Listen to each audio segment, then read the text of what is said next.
नमस्ते बच्चों, आप सभी का स्वागत है।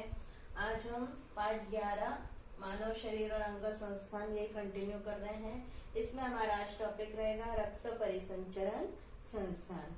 चलिए हम चित्र द्वारा देखते हैं। ये बच्चों, अब रक्त परिसंचरण, यहाँ पर हृदय की आकृति दिखाई है।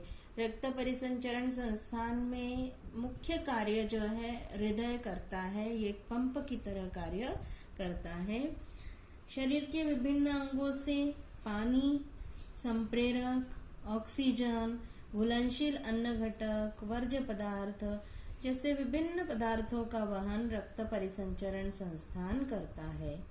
मनुष्य और उच्च वर्ग के प्राणियों में रक्त परिसंचरण के लिए स्वतंत्र संस्थान होता है। रक्त परिसंचरण संस्थान में हृदय, रक्तवाहिनियां और केशवाहिनियों का समावेश होता है। अब यहाँ पर हम हृदय की संरचना देखते हैं और हृदय के कार्य देखेंगे। छाती के पिंजड़े में लगभग मध्य भाग में हृदय होता है। यह पसलियों के दोनों फेफड़ों के बीच, पसलियों के पीछे दोनों फेफड़ों के बीच और उसके बाईं ओर थोड़ा झुका हुआ होता है। हमारे हृदय का आकार हमारी बंद मुट्ठी के बराबर होता है और वजन लगभग 360 ग्राम होता है। हमारे हृदय के चारों ओर द्विस्तरीय आवरण पाया जाता है जिसे हृदय आवरण कहते हैं। हृदय आवरण के इन दो स्तरों में एक द्रव रूप पदार्थ भरा होता है जिससे घर्षण से और धक्कों से हृदय का संरक्षण होता रहता है। मानवीय हृदय एक स्नायुमय मॉसल अवयव है। हृदय हृदय पेशी से बना होता है। पिछले साल आपने पढ़ा था, पेशियों के प्रकार पढ़े थे, उसमें एक हृदय पेशी होती है जो कहाँ पाई जाती है? हृदय में होती है। हृदय की पेशियां अनैच्छिक होती है, मतलब अपनी इच्छा के अनुसार कार्य नहीं करती है। उनका आकुंचन या संकुचन और शिथिलन एक निश्चित ताल में होता रहता है। इसी को हृदय का स्पंदन कहते हैं। हृदय के आंतरिक ऊर्ध्वाधर पर्दे के कारण दायां और बायां ऐसे दो भाग हो जाते हैं। इन दोनों भागों के पुनः दो दो कक्ष होते हैं। इस प्रकार हृदय के 4 कक्ष होते हैं। ये ऊपर वाले देखिए, ऊपरी कक्षों को आलिंद कहते हैं। ये बायां आलिंद और ये दाहिना आलिंद। और निचले कक्षों को निलय कहते हैं। ये बायां निलय और ये दायां निलय होता है। यहाँ पर देखिए बच्चों, ये पूरा रक्त परिवहन संस्थान दिखाया गया है। और यहाँ पर हृदय जो होता है एक मांसपेशीय पंप होता है जो संपूर्ण शरीर में रक्त को प्रवाहित करता है। अब ये जो दिखाए हैं ये फेफड़े दिखाए हैं यहाँ, और ये ऊपर का सिर का भाग दिखाया है और ये नीचे पैर का भाग दिखाया है। मतलब हृदय से ये फेफड़े, पहले जो हम श्वास लेते हैं तो ऑक्सीजन जो है यहाँ फेफड़ों में जाती है, यहाँ रक्त में घुलती है। मतलब ऑक्सीजन घुला हुआ रक्त जो होता है वो शुद्ध रक्त होता है। फेफड़ों से वो हृदय में आता है। यहाँ पर देखिए ये अंदर आ रहा है, यहाँ से अंदर आ रहा है हृदय में। और शुद्ध रक्त पहले जो है हृदय में आता है, आलिंद से निलय में आता है, निलय से फिर ये महाधमनी द्वारा, ये महाधमनी है ना, इसके द्वारा शुद्ध रक्त, लाल जितना भाग दिखाई दे रहा है वो शुद्ध रक्त का दिखाई दे रहा है। ये शुद्ध रक्त जो है संपूर्ण शरीर में कोशिकाओं में पहुंचाया जाता है और बाद में सारे शरीर में ये रक्त जाता है।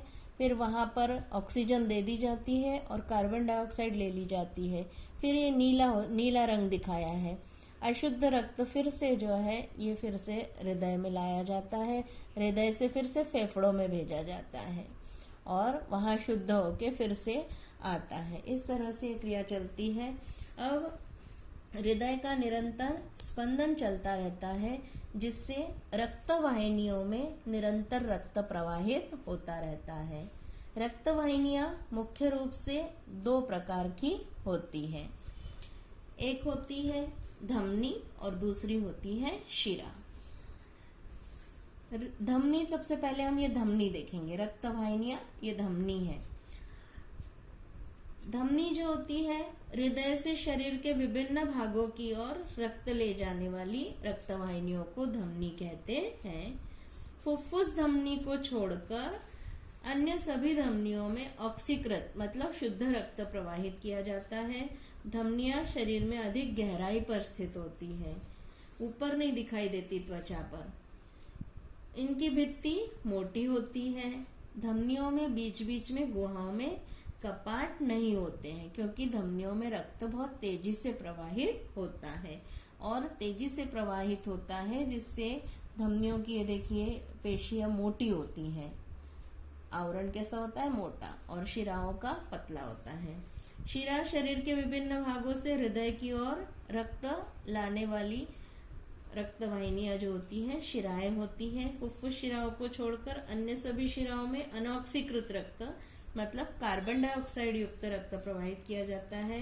सामान्यतः शिराएं त्वचा की सतह के ऊपर स्थित होती है।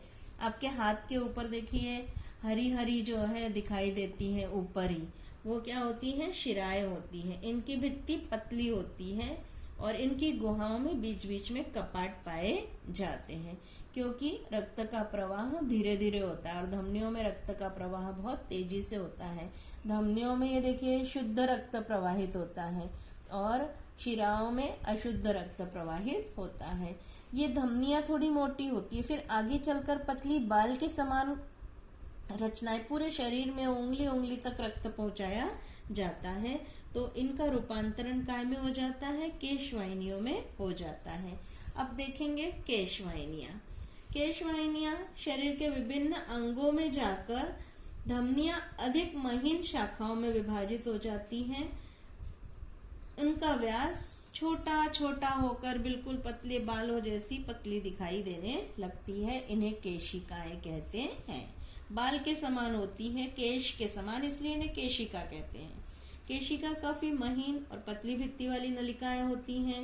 केशिकाओं की भित्ति पतली होने के कारण केशिका और केशिकाओं के बीच पदार्थों का आदान प्रदान आसानी से होता है। इस आदान प्रदान में रक्त की ऑक्सीजन, अन्न घटक, संप्रेरक, जीवन सत्व कोशिकाओं में घुल जाते हैं। उसी समय जो वर्ज्य पदार्थ होते हैं, व्यर्थ पदार्थ रक्त में जाते हैं।